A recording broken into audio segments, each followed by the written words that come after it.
Hello everyone, welcome to StudyIQ. We will continue our discussion on planning. We have done 3 lectures so far in this module planning, and in the first session we have talked about the objectives of planning, and then we have discussed about the short-term objectives, long-term objectives, and everything we have covered over there. And then we have discussed different types of planning also, okay, and I've discussed around 12 different types of planning. And in the next lecture we actually focused on the strategies of planning. There I have talked about Jagdish Bhagwati, Professor Jagdish Bhagwati model of planning, and also Professor Amrati Kumar Sen model of planning. We have also discussed about Kerala model of development and Gujarat model of development. And in the third module we have taken up all the 5-year plans, okay, and we have discussed all the 5-year plans, and after that we went for review of the first 3 5-year plans. And then I told you I will continue this discussion and I will complete up to 12th 5-year plan review. So here I'll be going for up to 8 5-year plans, okay. So in the last session what we have discussed is our planning was started. The first plan was actually from 1951 to 56, okay, and then second plan, then third plan. So after 3 plans continuously, then there was 3-year gap because of drought or the famine, and the government have given emphasis on food security, and we have gone for annual plans in these 3 years, okay. So 3 plans, 3-year gap, okay, and then we have 4th and 5th plan. So 2 plans, then 2-year gap was given. So this is actually during the time of Janda government. They went for rolling plan. So we cannot assign a specific number. So we are actually not continuing from 6th plan. It was actually a rolling plan. So it is not considered as part of regular planning.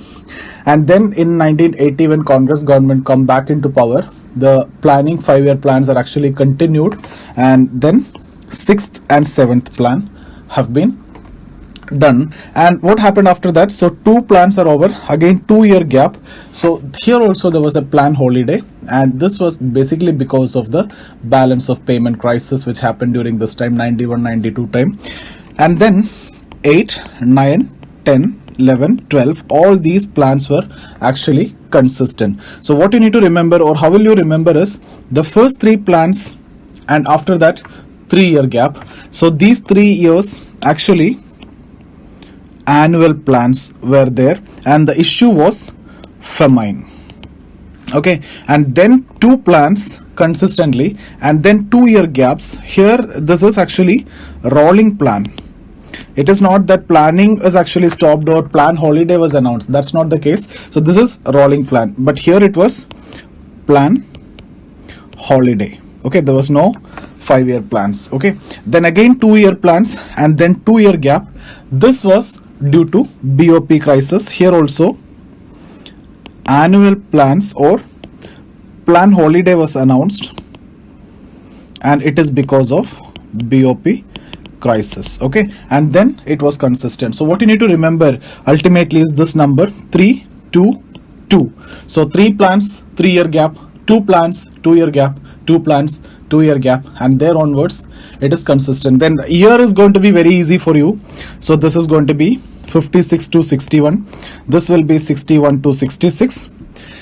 Then 3 year, after 3 year, this will be 69 to 74, and this will be 74 to 78.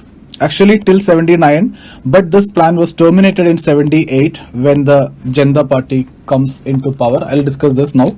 And then this was from 80 to 85 and 85 to 90, and then 2-year gap, then 92 to 97, then 97 to 2002, then 2002 to 2007, 2007 to 12, and then 2012 to 17. But now there is Niti Aayog. Now instead of 5-year plan, we have a vision document for 15 years. National development agenda is there for 7 years, and there will be action plans of 3 years, and all those things we actually discussed in our previous session. So in this session what I'll do is, we have already done this 3. So previous video we have done this 3, and if you have any doubt in any of our discussion, or if you want to get any of our videos, you can join this Telegram channel. This is my Telegram channel which I have created for putting these StudyIQ videos only. So this is my Telegram channel. This is my Instagram ID also. You can you can follow me over there. If you have any doubts related to civil services on any subjects, I have done around 100 videos or more than 100 videos in economy, and in history also I have done around 100 videos, and in quantitative aptitude also I've done those many videos. So if you have any doubts in any of these subjects, I can actually help you. I can guide you. I can give you the personal mentorship program. I have all these programs. Okay, so you can join in the Telegram channel and you can get connected to me. So we will start this. We will discuss, and this we have discussed. So fourth plan, fifth plan, sixth, seventh. These four we will discuss. And briefly we will discuss about rolling plans also, because some new developmental programs were actually introduced during the time of rolling plans by the Janata government. So we will discuss this much, and then we will discuss about BOP crisis, and I'll tell you what was the reason for crisis. I'll tell you the domestic reasons, and I'll also talk about the external reason, and I'll tell you what are the reforms that we went for, what are the suggestions which was put forth by IMF and World Bank. Not suggestions, it was actually conditions. We had no other way but to follow those conditions to not to default. Okay, so we were on the verge of default. So if either you have to satisfy the condition, or you need to save your country from default. That was the situation. Or you don't accept the condition but you will go for default. In this situation you have only one option, that you have to accept the conditions of World Bank and IMF, and we have in fact accepted, and we went for LPG, and all those things will be covered in this session. So here from fourth to this BOP crisis is what is our topic of discussion today, and then in the next session I will complete all these. Okay, and then there is one more topic which is there in your syllabus, resource mobilization. That will also be covered if I get time over there. It is there in your syllabus. One line is written over there. So I'll tell you how the resources are mobilized by the government. Resource allocation we have done when we have discussed about demand supply chapter. So resource allocation I'm not discussing here, and in fact planning is a way of resource allocation only. Okay, so here I'll be talking about resource mobilization. So let's get started. The fourth plan. So why it is significant? Because there is the plan which is coming after the plan holiday. I've already told you that there was plan holiday in the years after 1966. So 69 it is after the plan holiday. So here the focus was on growth with price stability.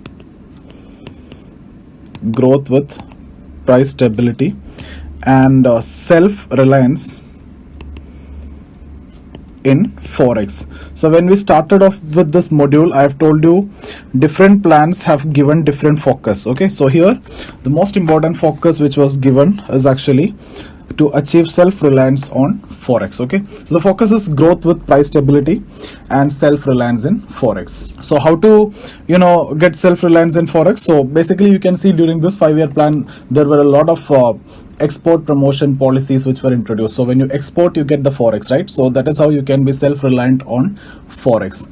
And there was a NSSO survey during this time, that was in 73-74, and as per this NSSO data, 55% of people are under poverty line, or people are poor. Now remember, at that time poverty is all about calorie intake. Okay, so it is not based on Suresh Tendulkar committee, or it is not based on Rangarajan committee. They all are coming after 2000s only. So here it was based on Lakadwala committee. So it was actually based on calorie intake. Okay, so here when you are saying that 55% of people are poor, means 55 people don't have adequate or enough calorie intake. That means in simple terms they are hungry. So what I want to tell you here is more than half of the population were facing hunger during this time. So that means, and during this time actually Planning Commission accepted that Planning Commission failed to achieve the social objectives. Okay, so one of the most important social objective will be obviously by any government is to alleviate hunger or remove hunger, but Planning Commission miserably failed, because you can see here more than 55% of the people are poor, despite 22 decades of economic planning after the independence. And they have accepted that the strategy that we are following, that is trickle down, which we have already discussed. Trickle down okay, which was a failure. But why it is a failure, that also need to be understood. We have a huge population, so if the development need to trickle down, if it need to reach to the bottom, if it need to percolate to the downtrodden or to the bottom, it will take a lot of time. In developed countries already they also followed the same thing, but even there also it took decades to reach to the lowest level. But imagine the country like India, when huge population is there, it is very difficult to provide employment, and it is very difficult to get the benefits of the growth for all the people, and it will definitely going to take a lot of time. So in this 2 decades, this is not going to happen. So trickle down is a failure. That was actually accepted by the Planning Commission. Now what you need specific programs.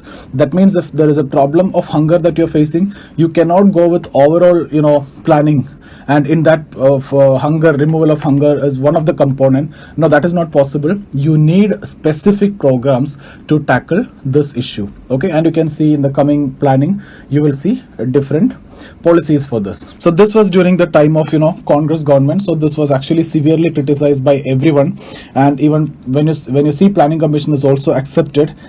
And this was their weakness. It is actually the criticism on the government, but they used this as their strength, and they went for a slogan during the time of election, that Garibi Hatao, and actually they won the election. And after that, there was a lot of programs related to poverty removal. Okay, so let's now talk about fifth plan 1974 to 79. So when I'm writing about the plan, I'll be writing obviously till 79, because the plan was planned for 5 years, so it was up to 79, but it was terminated in 78. Okay, so it was actually terminated in 78 when the Janata Party came into power. So here in this plan, the focus was removal of poverty.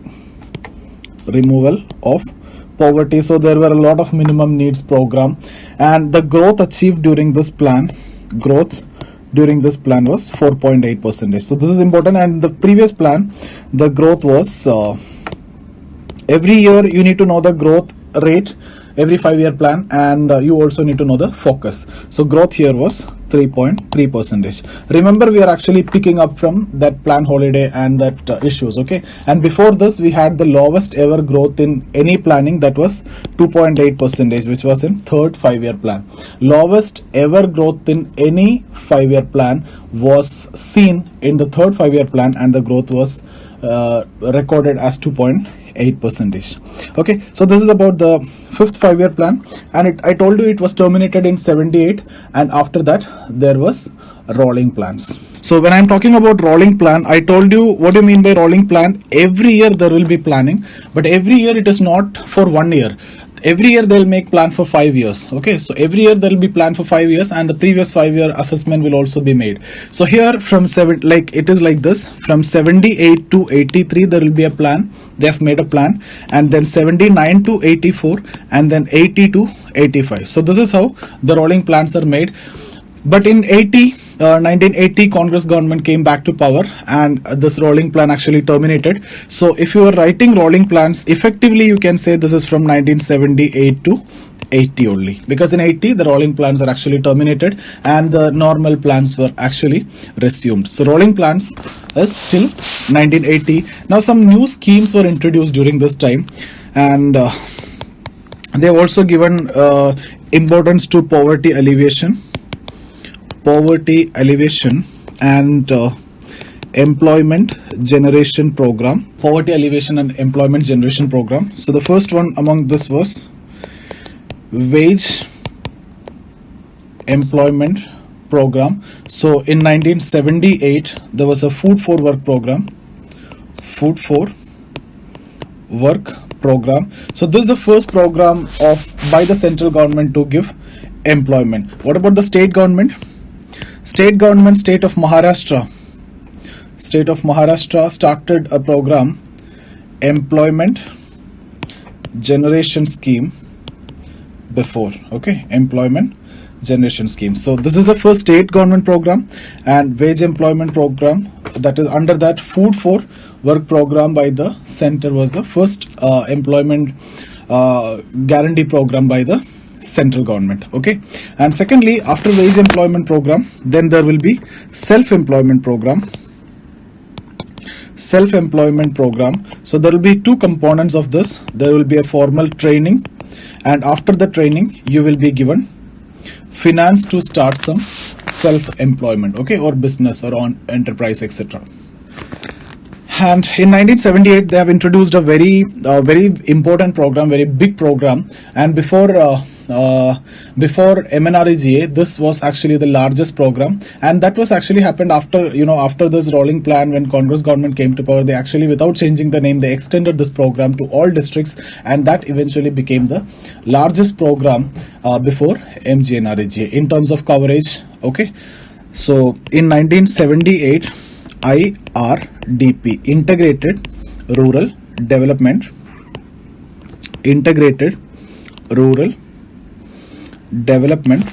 program was started. And in 1977 there is one more significant thing that we need to discuss. In 1977 industrial policy actually changed, and and they have given focus to small scale industries. Okay, so industrial policies have changed. Before I told you heavy industries was given importance, so now focus to small scale industries, and you can say this led to industrial decentralization. So if the question is about when was this industrial decentralization happen, that was in 1977. So these keywords has to be there in your mind, so I'm just writing it down. Industrial decentralization, and FDI cap was fixed as 40%, and all these things are there, but you just need to remember this industrial decentralization. Okay, now let's move on to the next plan, that is the sixth plan, 1980 to 85. Okay, so here they have given focus to modernization,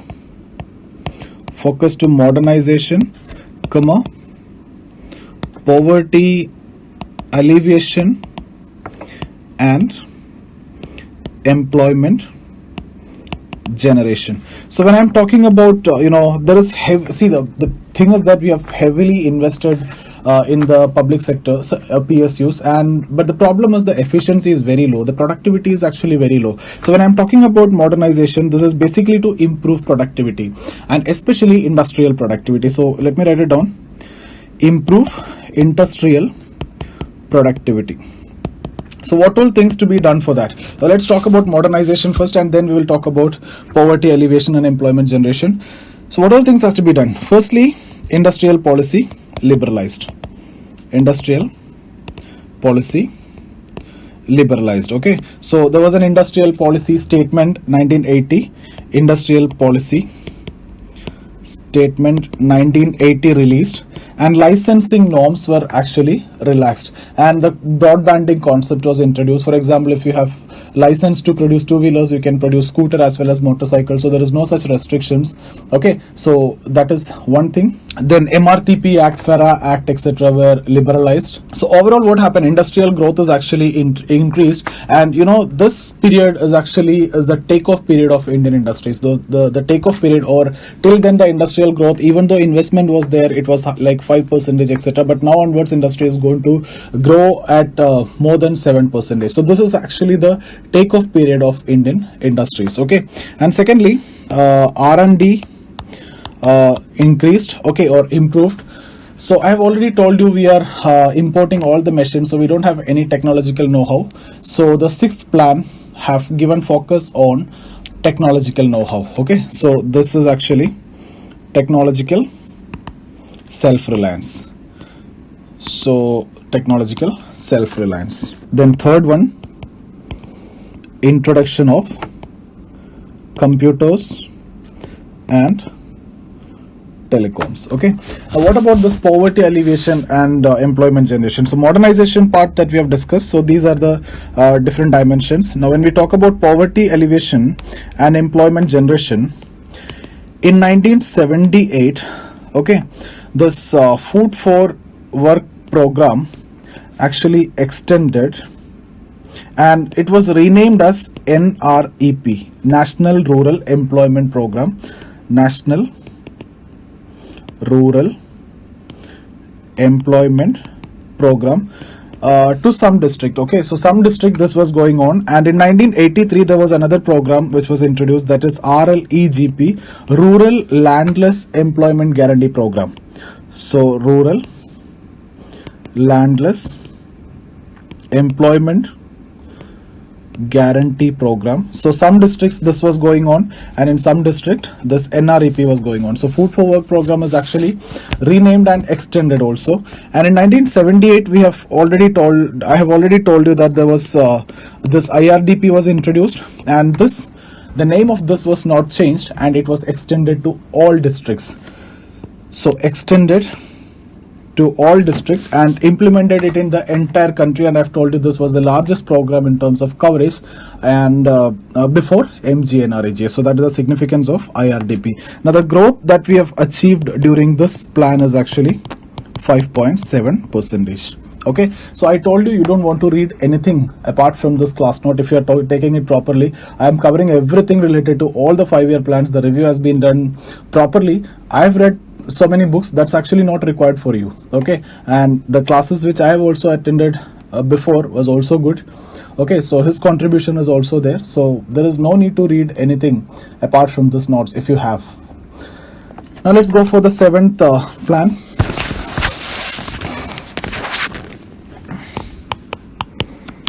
7th plan from 1985 to 90. Okay, now here the focus was on productivity, food and work. Okay, so if you remember in the previous plan I've told you it was modernization, right? Let's see this here. It was modernization, and when I talk about modernization I told you it is nothing but productivity. So here instead of modernization they have just changed the word to specific thing, that is productivity.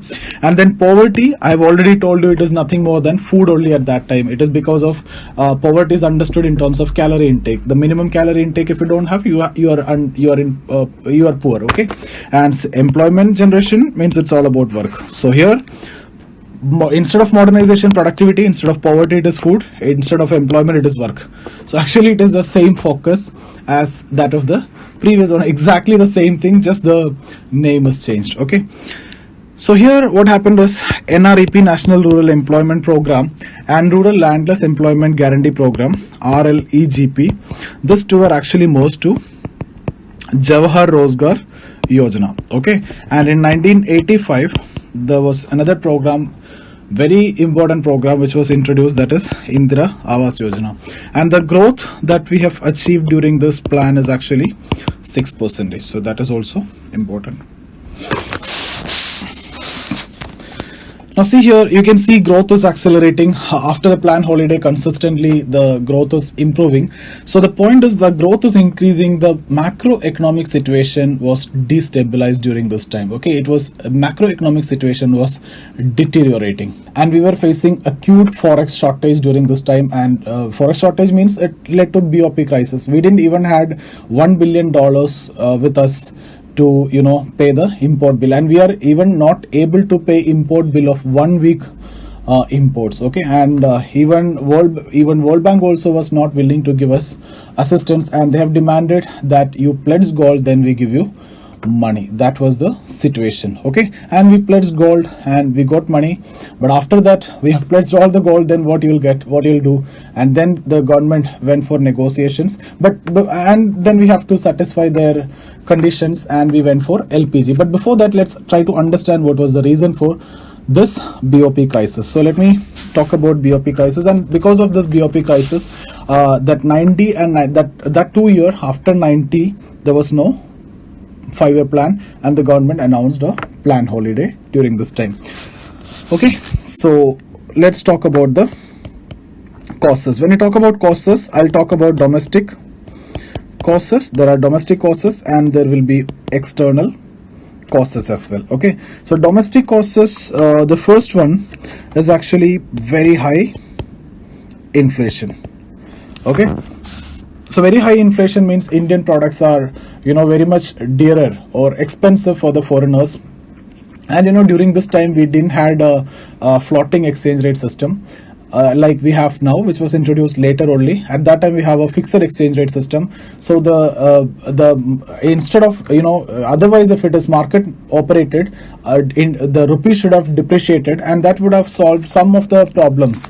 But here rupee is not depreciating, rupee is maintaining at a very high level. So that actually led to the foreigners can't buy anything from India. It was very expensive for them. So actually exports decreased, and because of inflation RBI have to increase the interest rates, and that affected the entire production and the other macroeconomic situation. Okay, and then second one, fiscal deficit and revenue deficit was very high. Third one, the political instability. Okay, political instability. So from 1989 to 91, in the span of 2 years, there were 3 governments which came into power. 3 governments mean three prime ministers. Okay, so in 89 it was VP Singh, and then after some time Mr. Chandrasekhar, and in 91 elections held and a new prime minister came. Okay, so the political instability, all these are actually the internal or the domestic reasons. And what about the external reasons? External reasons, the most important was Gulf War. Okay, Gulf War, and because of that what happened? Oil price increase, and we have to import oil, and we are supposed to pay more now, so that also was a big problem. Secondly, remittances. Most of our remittances, I have told you before, that was actually from the Gulf countries. So after the Gulf War, the remittances was severely affected, and one of the most important source of forex is actually the remittances from abroad. So that was also one of the reasons. Second reason is actually the disintegration of USSR. The disintegration of USSR. Okay, so this USSR disintegrated into 16 countries. So now how is it going to create problems like this? See, 25% of our export and import is actually from, or our trade is actually related to USSR. Why? Because we had a counter trade agreement with USSR. Counter trade means it's a kind of barter system. You import anything and you don't want to pay, you will pay in terms of exports. So everything will be solved like that, and that is the reason why we have 25% of the trade with them. Now after the disintegration, any import you have to pay in terms of dollar, or that for that you need forex. So in that way also we struggled. Okay, so what happened overall? All these are issues. So overall we are in a very bad situation. Our credit ratings decreased, and in 1991 election, Narasimha Rao came into power, and the government was ready to negotiate with IMF and World Bank, and they were ready to follow the conditions of IMF and World Bank, because I've already told you there are only 2 options. You are on the verge of default now. You don't have money to pay the import bills even for 1 week. You don't even have $1 billion at that time. So the only options which was left to you is follow their conditions, so get the financial assistance from them and save the country from default, or ignore their conditions and default. Okay, but we have decided we follow their conditions, and the conditions are like this. You have to change the policies, you have to correct your policies. The policies are actually not correct, so you have to correct your policies. That was important, like you should not go for deficit financing and all. There are certain conditions. I'll talk about that in the next session. So here it's about time, so it's around 30 minutes, so I'll talk about that in the next session, the structural adjustments which was done, the short term and the long term. So they have decided to go for reforms, so we went for LPG. Okay, so there was a consensus. This was known as Washington Consensus. Washington Consensus in 1991. It was between Government of India and other side World Bank and IMF. Okay, so under this Washington Consensus, let me write it down. Under Washington Consensus, the IMF and World Bank agreed to provide forex loans to Government of India, subject to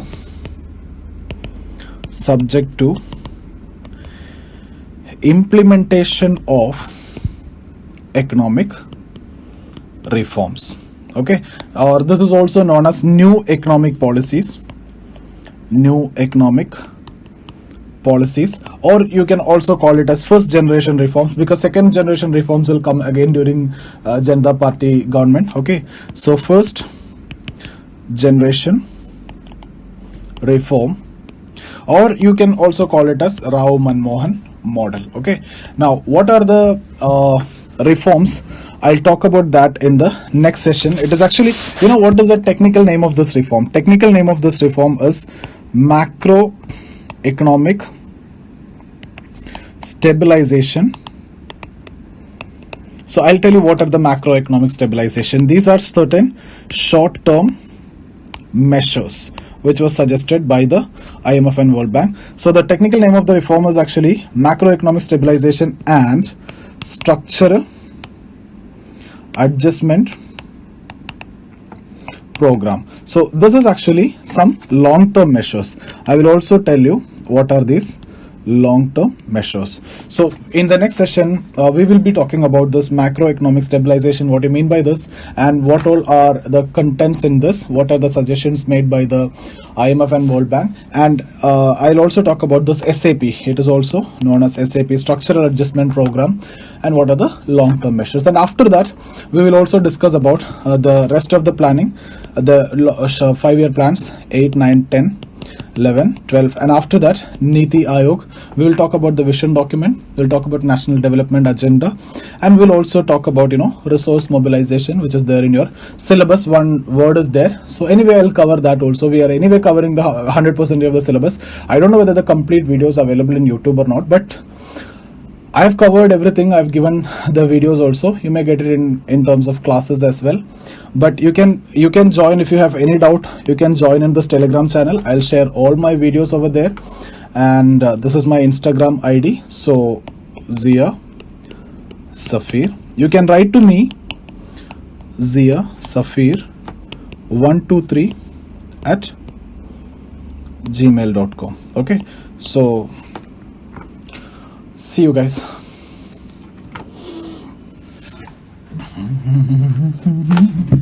Hello.